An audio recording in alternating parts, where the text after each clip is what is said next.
What's going on, boys? It's Snots here. We're back with another video, and today I'm going to be covering the skill-based passing. Now, this is something that I'm not personally using yet, but it's something that I'm still practicing and I eventually want to use because I do feel like if you master this, you can really have an advantage against your opponent.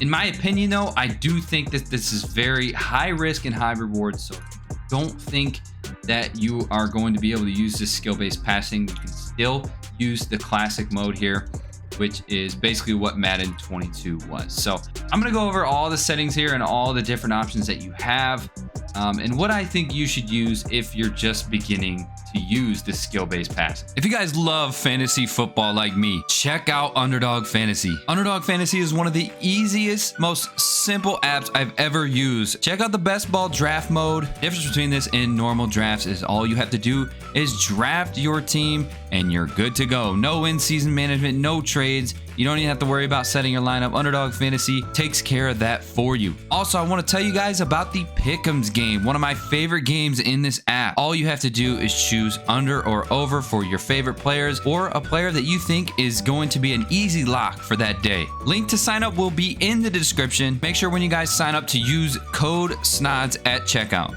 Underdog Fantasy is going to double your first deposit up to $100 in bonus cash. Again, boys, make sure you're using code SNODS at checkout to take advantage of that offer. Links will be in the description. Let's get to drafting. All right, boys, so here we are. We're in the options menu. First things first, well done, EA. This game is, I'm not going to say perfect, but it's really good. This is the best launch that I've ever seen Madden have in a long time. If you guys played Madden 22 at the beginning of the year last year, we all know it was very buggy. There was a lot of problems and offense was way too easy. Defense was just non-existent. This year, the game has changed. Offense is very hard this year. Don't get discouraged. I'm sure everyone else is throwing interceptions. I'm throwing 3-4 interceptions a game. I'm still figuring out the game, so don't get discouraged. But I love how the game feels. It's very, very balanced. Defense actually means something this year, and I really like the skill gap that is there this year, and it's gonna be a fun year. I think it's a little more realistic. You know, you can't just run a cover 3 bomb every single play and get a touchdown anymore. That is awesome. So let's get into it. Skill-based passing is a new feature that came into the game this year, and I'm glad the new feature this year is actually a good feature, and it's probably going to stick around for a while. The new feature last year was the halftime adjustments, which is back, but as we all know, that went away, and there really wasn't anything new for last year. But this is the new thing this year, skill-based passing, and I like it.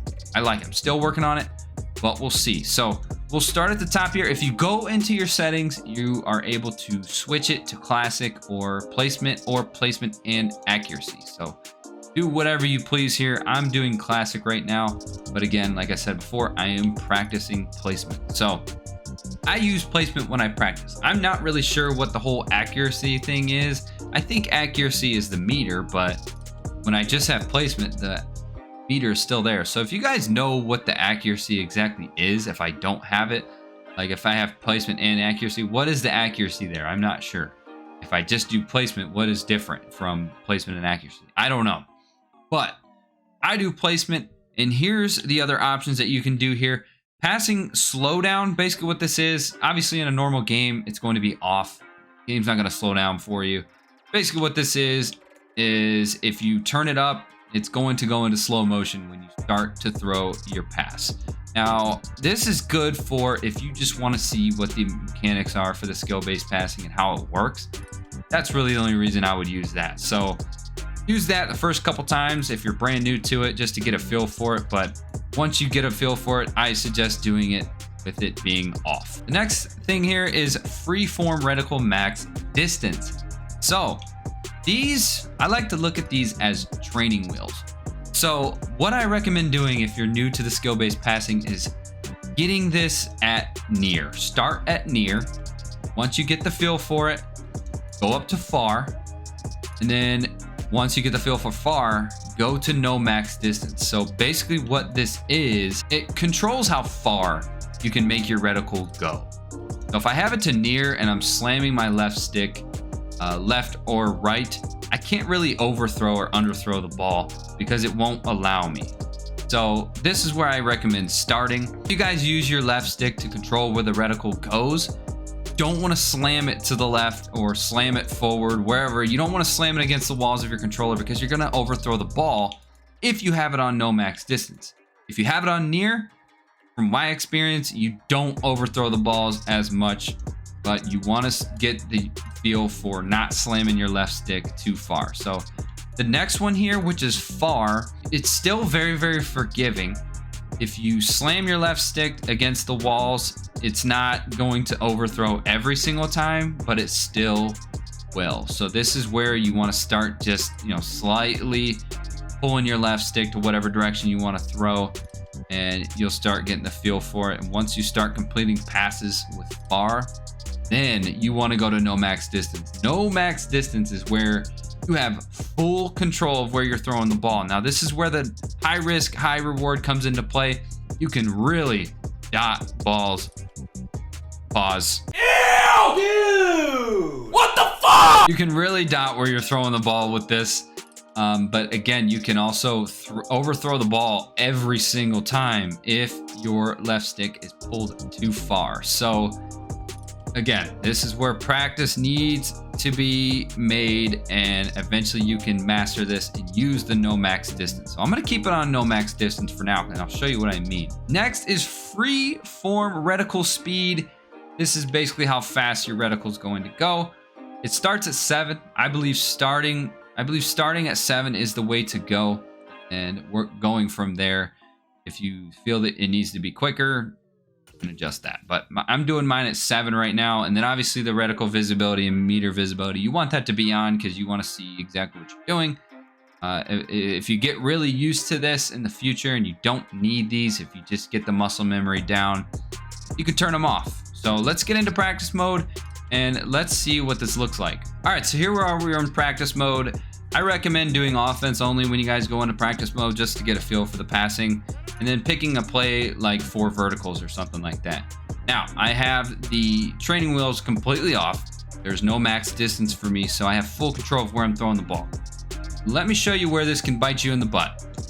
So I'm going to lead X, and he overthrew it because I slammed my left stick to the top of my controller. So if you do that every single time, it's going to overthrow every single time. Now, if you have that set to near, it won't. So if you have it set to near, it'll look something like this. Be a little more on target, and it might be the way to go, honestly. Whenever I play with near, I feel more comfortable with it, and I feel like I make way less mistakes. But with this, the no training wheels, you have way more control. So the thing that I'm seeing people do is they'll cut off a streak route, make it real short, right? So it'll look something like this. So he'll almost have to stop to make the catch. Basically what this is going to do, it's going to cut off the safety or corner, whoever, and it's going to make it tougher for them to make a pick. So that is a really good thing to use when you're using the skill-based passing. So we'll go ahead and keep experimenting with this. I'm going to go ahead and run a slant now with Watkins, and we're going to try to lead him perfectly. Perfect. That's how we want to run a slant. Now, I can also hit his back shoulder. So we'll go ahead and try that. Try to throw it behind him here a little bit. So that, see how that made him stop? That's going to basically cut off everything in the middle of the field, and you'll be able to make that catch. Now, he's probably going to get tackled immediately, but it's a good, 5 to 6 yard gain probably every single time. And you can just possession catch it just like that. Now, again, no training wheels here. I'm going with the slant. I'm going to slam my left stick. He overthrows it. This is where you need to start with near. So that's what we're going to do here. We're going to go to our settings, change it to near. So we got placement on. No max distance is gone. And we're going to switch it over to near. So let me show you what that does. So I'm going to go to that slant again, and I'm going to slam my left stick. You hear it clicking.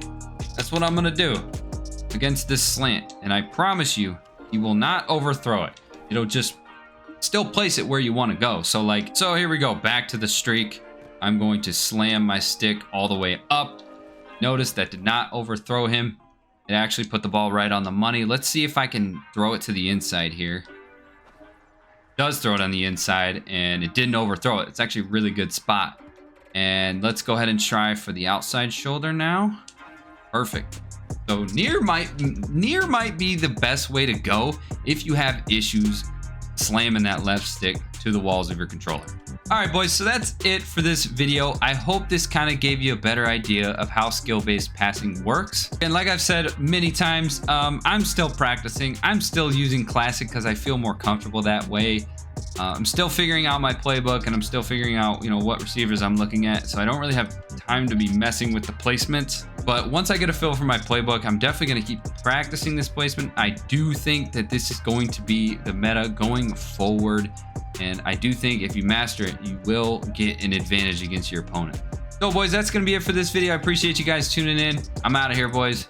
Peace.